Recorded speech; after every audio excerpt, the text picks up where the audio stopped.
I'm Justin Davis, and this is Drone Camps RC.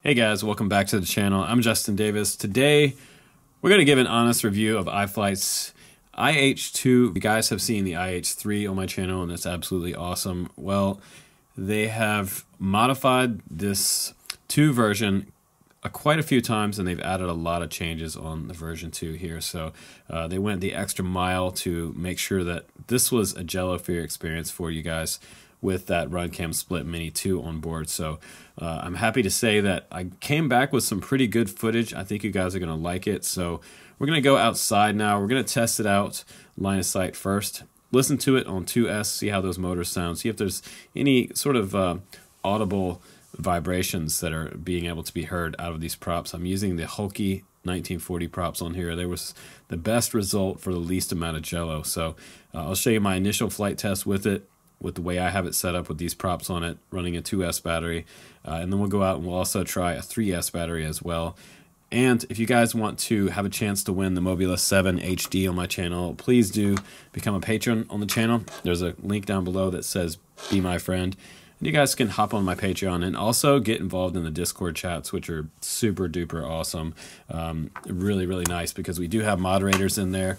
There's a lot of FPV chat, and guys are helping each other back and forth, as well as I'm there available for you guys as well. You can message me directly in Patreon or in the Discord app. Either way, really awesome thing. But let's go ahead now outside. Let's fly this little guy. We'll come back in the studio, and I'll give you a little closer look at the frame. And I'll also show you the version 1 frame that they originally sent me, which this is now has all the components transferred over to the version 2 frame, which is just miles and miles better. So here we go. Let's go outside and do some flying. All right, guys, let's go ahead and do a flight test of the iFlight IH2 with the RunCam Split 2 on here. Super thin stack. I have it all set up to go with a 2S 300 milliamp battery. We're going to test 2 and 3S batteries today and see what that 1080p video looks like, see if there's any jello in it. I'll go ahead and get the quad up in the air, we'll listen to the motors and see if we hear any type of vibration at all, and then we'll do some FPV. I'm in stability mode right now. I do have stability mode on here, just because I wanna see if I can get some nice cinematic shots with the IH2 version 2 here. They've done a lot of upgrades on this quad. When we go back to the studio, I'm going to show you guys how much effort they actually put in this quad to eliminate the version 1 jello that we had. When they first sent me one, I took it out in the backyard just for a quick flight test, and it was so terrible, I knew it would never, ever really sell to the public because it had so much jello. And the point of having a cinema micro brushless is, you know, to get smooth video. And I've already tested this one again in the backyard. I'm going to show you guys some of that footage when we do some of the FPV edit coming up, and I think you'll be pretty impressed with what I got. Now, a big test today will be to see, since we have 35 amp ESCs on here, can this handle a 3S battery and still get nice smooth video without all the jello? Check out the yaw rate here. Now let's try out some Acro. It's going to flip into Acro, and it really is pretty nimble. And I have the rates reduced to about 6.5 on all the axes. That's good enough for me there. I'm not going to be, you know, going super crazy with this quad. I do have the Hulky 1940 props on there because those, in my experiences, have been the ones that give me the least amount of jello, the least amount of jello. And I believe that battery just died on us. So we'll go ahead now and we'll show you some of the footage, and we'll get this little guy up in the air on some larger batteries than 300 milliamp, because I only think you're going to get a couple minutes on the 300 milliamp 2S battery. So I would recommend something like the 450 or 550, because these motors are quite high kV at 9500. 1104, they're not as big as some of the other ones out there like 1106, but I think we have a pretty good motor on here. It's also going to give us plenty of power. So let's see how it does in the FPV, and on the run cam split mini 2 here. Then we'll go into the studio, take a little closer look, and I'll show you some beta flight settings as well, and my Pids. Here we go. Okay, now we're to the point we're going to do the flight test. 2S in the backyard first, just because honestly I was worried that we were going to have tremendous jello on this first maiden flight. This is my first flight with it, with the SD card in there, recording that 1080p at 60 frames per second. And what I was seeing in the goggles right away, I didn't see a whole lot of jello, so I was interested to get back inside and put the footage down on my computer and see what the footage looked like and see if there was a lot of jello on this 2S battery, because if there was going to be jello on 2S, it's likely there's going to be jello on 3S as well. So the maiden flight was very, very crucial, and it seems like all the transfer of the components onto the new frame, the version 2 frame, is rocking it compared to the version 1 frame, and I'm pretty happy with what I see here. Once I got back in and saw this footage, I was good to go out and test it out in the big field for you guys. Well, it's 2 and 3S. And what's also pretty cool is on these props and the 2S battery, you can really slow it down a lot. It almost flies like a whoop. You can get down on the throttle below 50%, and I can even navigate between all of these toys in our backyard. Now let's go ahead and do the big field test for you guys. We're going to start out on 2S, and we're just going to try to see how much cinematic stuff I can get going here. Because out here it's going to be different than flying in the backyard. There's a lot more wind up here on the top of this hill. It's always super breezy up here whenever I come up here to do a flight test. And this is a little closer to the airport, so I won't fly anything over 250 grams here. No 5-inch race quads here, only whoops and really tiny stuff on this field. But the big problem with this field is the wind, and I was pretty happy that even on the 2 and 3S battery, it seemed to be a very minimal amount of jello. Like I said, I'm comparing this one to a lot of the other HD quads out there right now, and there's a lot of them to choose from. So would you be okay with buying this one? I think with what we see here, the video looks amazing. It looks really super clear, crystal clear. The colors look pretty good, and there's a minimal amount of jello. I mean, I see a tiny bit of jello, mostly when I'm throttling up. So right here, as you see me come up with a little bit of throttle boost, you start to might see a little bit of jello there, but just very, very minimal. I mean, I'm being super critical on this setup, but I think all the extra work that they've done here with the extra TPU dampening and the flight controller, isolating all that vibration, they've done a good job here. And I blew up the FPV view right here, so it doesn't look quite as good as it would in your goggles right here. It's just blown up to 1080p, so looking a little bit grainy. But you can see here the TX200 holds up really well out there, and you can get 2 to 3 football fields out before you really start to have a lot of interference coming back to your goggles. I always suggest that you guys use something like a patch antenna with 8 dB gain or better on it. That's going to give you a better penetration around trees and give you a little further distance on 200 milliwatt. And I also did some range testing for you guys on that, and I was at least 3 football fields out before I even had any issues with my video breaking up. But up here I have a clear line of sight between the goggles and the quad, so I didn't really think I was going to have a whole lot of problems. I mean, I almost hit a tree right there. Where you might have some issues is around the big thick forest where you have giant, 80-foot evergreens and things like that. You're going to get some breakup, but that happens on pretty much any video transmitter out there with that thick forest canopy. But out here in the open field, it looks great. The video looks good on here, the 1080p at 60 frames per second.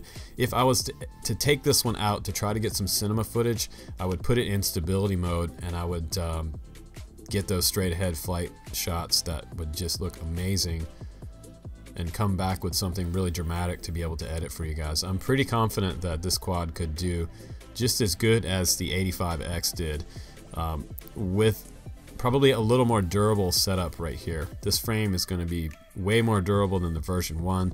The version 1 was flimsy, and I knew that it would probably break. It is a unibody on the bottom, but you need to have close to 3mm on these quads to be able to take a good hit with an 1104, 1105, 1106 motors on it. Just a little bit heavier than some of the smaller Whoop motors, so a little bit more weight on the motor, and a thin arm is not a very good recipe for a crash. So there I see, in my throttle up, I see some jello there, and once you level off on the throttle is when a lot of that jello disappears, which is cool. And this quad is small enough that I can fly it around little tiny gaps like that, and just have a little bit of proximity fun with this quad. So freestyle or cinema quad, either way you want to go with this quad, I think it's going to be an awesome buy, especially if you're using those hulky 1940 props. Buy yourself a handful of those and get a battery that's going to be around the I would say the 3S 850 for the maximum flight. All right guys, welcome back into the studio. What did you guys think about that footage? It does actually pretty good on these 1940 props. You know, I was kind of worried that there was going to be a tremendous amount of jello. And as always, I talk about wind with these. If you want to take a quad out and get some cinematic shots with it, they're very susceptible at this size, and it's really tricky when you start adding more power on the frame. You add a larger battery, something like a 4S, and you're spinning something like a 2-inch prop. It can be really, really hard on the flight controller to be able to handle it and the gyro, the accelerometer, and come home with jello-free video. So I think the challenge was great here for iFlight, and I think they worked through it to a point where if you decide to buy this one, I think you're going to be happy with it, especially if you try these hulky 1940 props. I'm going to try to put some links down below for those. And I mean, I got great video, I think, on the 2S battery, and the 3S was just a little more peppy. If you want to freestyle it on 3S, you can do that as well. And I put stability on this quad, and I normally don't put stability mode in my quads, mainly so I could test out some of those straight ahead cinematic shots for you and see how the video looked. And I think the result of that actually came back to the studio very, very good. So I'm happy and I'm pleased with the onboard footage that I got. And one of the biggest reasons why we have so much better footage now is that they added dampening all over the flight controller, the ESCs here. They added TPU braces in here as well. You can see those from the side. Those little red standoffs in there, they pretty much went crazy with the dampening. There's even dampening underneath the ESCs as well. There's like a little crossbar that goes back and forth down there, and it's specially 3D modeled for this particular setup in this quad. We've got a TPU mount on the very back also. There's also one that will hold your capacitor. They also added a capacitor on the version 2 to help clean up the video, as you saw in some of the flight footage, and that looks spectacular. I didn't use the TPU mount here. I just brought it straight out the back to avoid you know, just dealing with something else to set up. But the secret sauce here is the way they have the camera here. They have TPU inlays on each side of these walls. The camera walls have been thickened up from the original. The original was about 1.5 millimeter, and that's just way too small.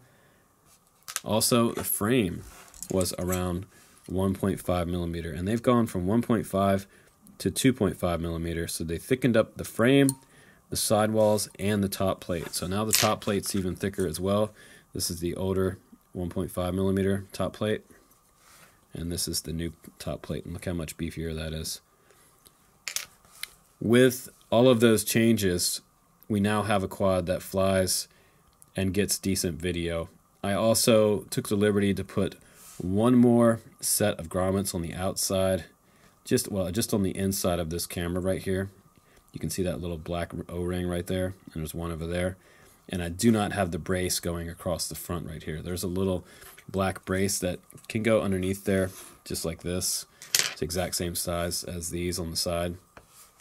You can see it kind of sticks out a little bit on the edges there, but that's absolutely fine because I just have a little bit better dampening for this type of setup. And I was worried that if I did add that crossbar on there, that it might actually add maybe just a little more jello. It might actually strengthen it a little bit for you, but you can experiment with that. You can take that bar on and off and see how it affects your video. It might even give you a little bit better video, just a little more solid bracing in here. I don't usually like to over tighten things in here when I have dampening, because the more tight you get it, it seems like the more vibration that you pick up. The less tight you can tighten all this, it seems like it isolates the vibration a little bit better. So that's totally up to you. And also, one of the big changes of this stack was they brought the posts all the way up through this stack. Before, they had plastic pieces in between here. The general 20 by 20 micro size stack standoffs were in there. So now we have those nice little TPU mounts and the bolts going all the way through the bottom. You can see now they're actually steel bolts running all the way through this 20 by 20 stack. Then we have another standoff that can go back there as well. There's one back here, right here, behind all of this. And then there's two standoffs, two taller standoffs in the side. And I didn't have any extra room to spare right here. You can see this is where your micro SD card goes for your RunCam Split 2. It's on the very top of the stack. And over here on this side is where your buttons are for your modes and for your recording button. And the way mine came set up was it actually starts recording when I turn it on, which is kind of cool. You can look down here and you'll see a little blue light flashing. And you'll also see it inside your goggles. A little red dot will be blinking up at the top right-hand side of the screen, and you'll know you're recording. It also has safety cutoff. In case you unplug your battery, it saves the file down to the micro SD card, which is a really, really cool feature. But I like the fact that they gave us little antenna posts here. The red slip covers that go over the top, those work quite well. The XM Plus is on here, and I was getting out maybe like 3 football fields out with this. Plenty of range, and the RunCam TX200 that's just behind the split camera there is running 200 milliwatt on here. So we're able to get a good distance, and the video in my goggles looks pretty good now that we have 200 milliwatt on this and we have a capacitor. So a lot of good changes. I also stuck my XM Plus receiver back here because there wasn't enough room in here underneath anymore. But with these type of props, it doesn't even come close to the receiver, which is really nice. They also have D-Shot 1200 on here and 35 amp BLHeli ESCs, 4-in-1 ESCs. And it seems like you could run up to about 4S on this quad, but I don't really think it needs it, honestly. You can experiment with that, but I'm not sure that these motors are actually rated for 4S. They are iFlight branded motors. Tachyon is one of their iFlight brands for the motor. 1104, 9500 kV. I think the kV is a little bit high. It is eating up a battery quite a bit faster than some of the other ones out there with the lower kVs, and maybe something like an 1103. 1103 might have been a great choice on this if you're going for cinema style shots, because honestly, unless you're going to freestyle, 1104 is starting to get a little bit big, but if you want it, the power is there. It's kind of like driving a Porsche, so you can drive like everybody else on the road, and then if you have to get into, if you get in a situation where you need more power, you have it. So it's kind of nice to have that extra power. So now let's talk about flight times and batteries. I experimented with 2 and 3S batteries on this quad. I started out with the 2S 300 milliamp because power to weight ratio, it's going to give you a great power to weight ratio with this battery. It's very, very lightweight. But the problem with this battery is it was only getting me about 2 minutes flight time. So I obviously want more flight time with this one because I am recording some HD footage, and you want to get at least 3 to 4 minutes. So I went up to the 2S 500 milliamp, and that was getting me in upwards around 3 minutes flight time, and that was more acceptable than the 2 minute 2S 300 milliamp. So I would recommend, if you're going to fly it on 2S, you can fly a 500 milliamp, or even you can go up to a 650, even an 850 this quad will handle. So don't expect a great punch out on 2S 850, but if you want 4 minutes out of your battery, you can get 4 minutes out of a 2S 850. Now I also experimented with the 3S 850, and this is a nanotech, which I do not recommend. A lot of my nanotechs seem to work great the first few months, and after that they start to tank out, and they also, we call them nano puffs because they eventually start to swell, like this one is a little bit, and they're just kind of notorious for swelling up. But the good news about the 3S 850 is that I'm getting around 4 minutes flight time out of a 3S 850, and that is really where you want to be. I'll try to find some GMBs and post those down below in some links for you guys, or some other brand, maybe Tattoo 3S 850 would be absolutely awesome on the IH2 V2. Now we're going to go ahead and do some weigh-in, and after that we'll do some beta flight for you, complete setup. So let's go ahead and put the quad on there with the strap and the props the receiver and everything. So we have another cinema micro brushless here, recording HD footage under 250 grams, way under 250. This one is 87.2 grams with the way I have it set up here, and with the 2S 300 milliamp, I'm getting 107.6 grams total takeoff weight. That is just amazing. Great power to weight ratio, but only a 2-minute flight on that battery. Now we're going to move up to the 2S 500 and see what kind of weight we get there. And that's 126 grams, 0.8. So that's looking pretty good. And now we'll go to the 3S 850, the biggest battery of them all. That's going to get you that 4-minute flight time. And we're still only up to 159.8 grams. That is just absolutely awesome. Great weight on this quad. So my overall rating for the IH2 is going to be around 4.5 stars. Not perfect by any means, but it is actually better than the Diatone R249 in my opinion. I flew this one a lot. I tried to tune it. I tried different props on it, and it seems like it still came home with a little bit of jello. And this does have Mamba, and these were 1105s. So maybe having just that little bit of extra power on this frame, everything is really tight in on these smaller frames. You're running 2-inch props, and that's one of the problems. The closer that the motors get into the flight controller and the smaller the frame becomes, the harder it becomes to tune to get jello-free 1080p cinema video. So with this one, I think they maybe had just a little bit too large motors on this one, and I talked about this before. It probably would have been better off with 1103s or 1104s rather than these 1105 motors. So in my opinion, if you're going to go for either one of those, I would go for the iFlight IH2 all day versus the R249, sorry to say, but this one just came home with much better video, and I think the frame is fairly durable now. They've strengthened everything up, and they've gone all the way around this quad to make changes to be able to do jello-free video, and we worked with them quite a bit, and finally they came back with something that we can accept, because the first one was just, that was just unacceptable. But you learn, and iFlight is one of those companies that will listen to the community, and they will make changes on their frames, because if you've seen any of their frames lately, they're going crazy with the frames, and they have some of the most unique frames out there right now, anywhere out there in the FPV community and the industry. So thumbs up to iFlight for making all those changes. 2 thumbs up, 4.5 stars for the IH2 V2 version. Safe to buy this one, you guys. Let's go ahead and hop into Betaflight, and I'll show you my Pids and everything else on this quad. Alright guys, go ahead and download the latest version of Betaflight, install the drivers, and make sure you're using a data cable, because otherwise you won't be able to connect to your quad if you're not using a USB data cable. You can find those on Amazon. I'm going to go ahead and plug it in.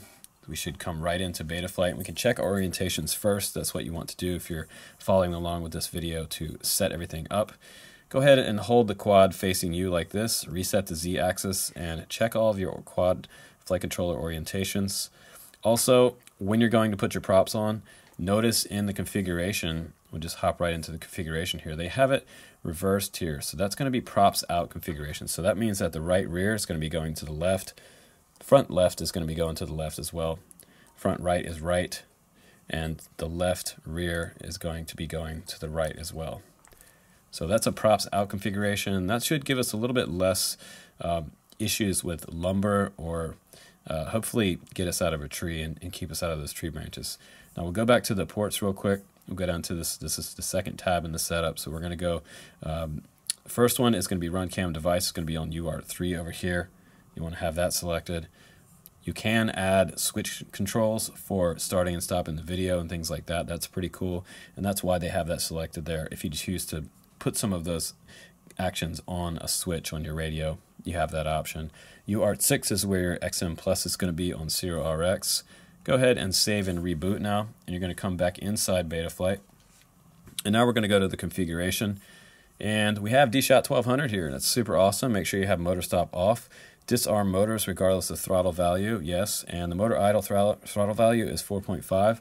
That is absolutely fine. I didn't have any problems with it giving us the flip of death to the ground, and that hasn't been happening a long time with these quads. The micro brushes have not had that problem.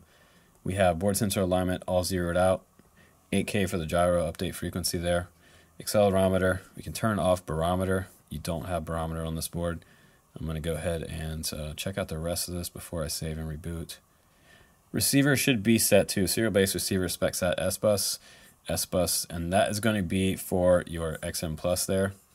And for the other features, we have 4 things turned on. LED strip, which this one I did not see it actually had LEDs on the back. OSD, anti-gravity, dynamic filters turned on. And beeper configuration down here, all of that is turned on. You can turn these on or off.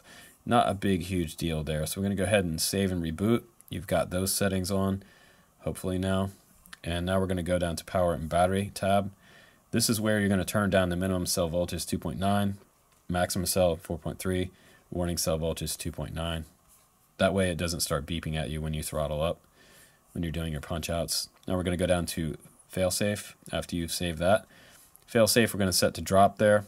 That's very important. Now save and reboot that. We're going to go back in, and now we're going to go down to the next tab down. Let's see if it'll get connected. Sometimes you have to press connect. Next tab down is PID tuning. So I'm going to go ahead and zoom into this for you, show you my PIDs on here, and you guys can copy those over. And I will try to put up a file for you for a CLI dump as well down in the video description below. So I've got 40, 30, 30, 40, 30, 30, 60, 30 there, and I have 6.5 on my super rates here.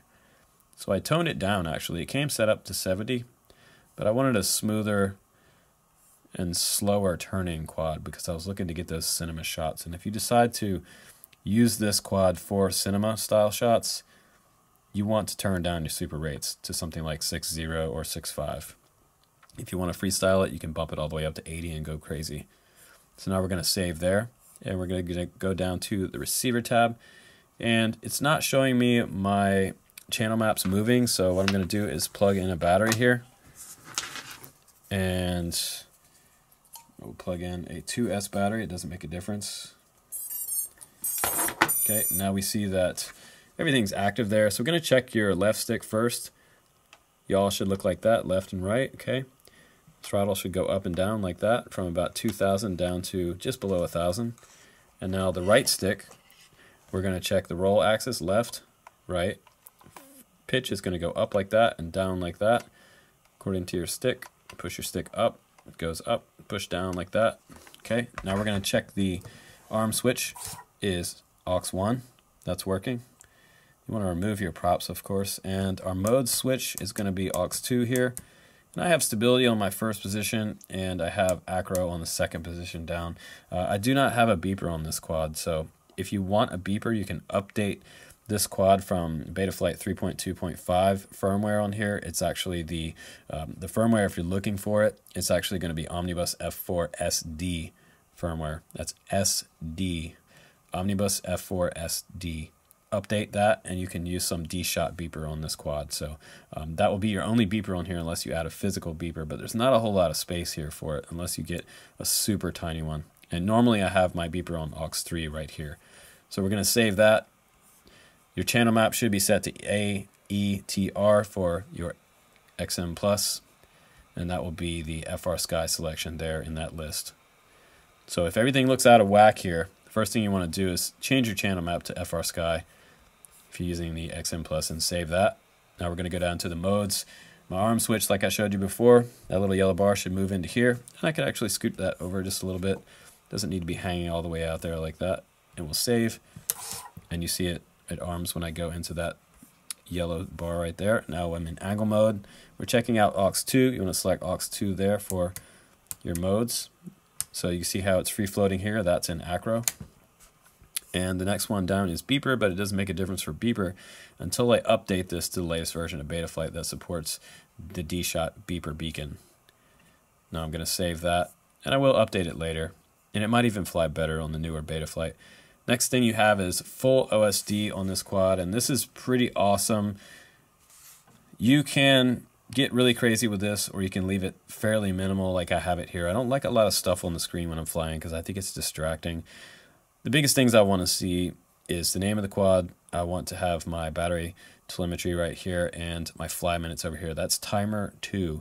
And timer 2 is how long you've been armed and then when you disarm. So that's actually your true timer for how long you've been running your motors. So very important that you have it on timer too. And you can go crazy with that. But I always tell people to check your OSD as well in your goggles before you go out and do your first flight, because right now it's set to PAL, and that was okay, but if you do NTSC like that, it might cut off the bottom. So just be careful with that. Or you can also put it on auto. Normally I select NTSC and I make sure that everything is moved up far enough. You can grab things and move it. Just grab it and drag it like that on the screen. On the PC or the Mac, it's the same thing. So I'm going to go down to the CLI, and we're just going to type version here. And it's Omnibus F4 SD, like I showed you before here. And we're going to do a dump, DUMP. At this point, you want to go ahead and dump everything, and you want to save to file down here at the very bottom. Click that gold button and save the file for your quad to your desktop or a folder somewhere where you've got all your CLI dumps. And I will try to put this one on Google Docs for you guys. And you can just use my PIDs and my entire dump on your quad and set your switches up, and you should be good to go. But that's about it for this review, guys. Thanks again for watching my reviews. I'm Justin Davis, and this has been the cool little iFlight IH2, finally in my hands and working. I like it a lot. So take care, guys. I'll see you on the next one.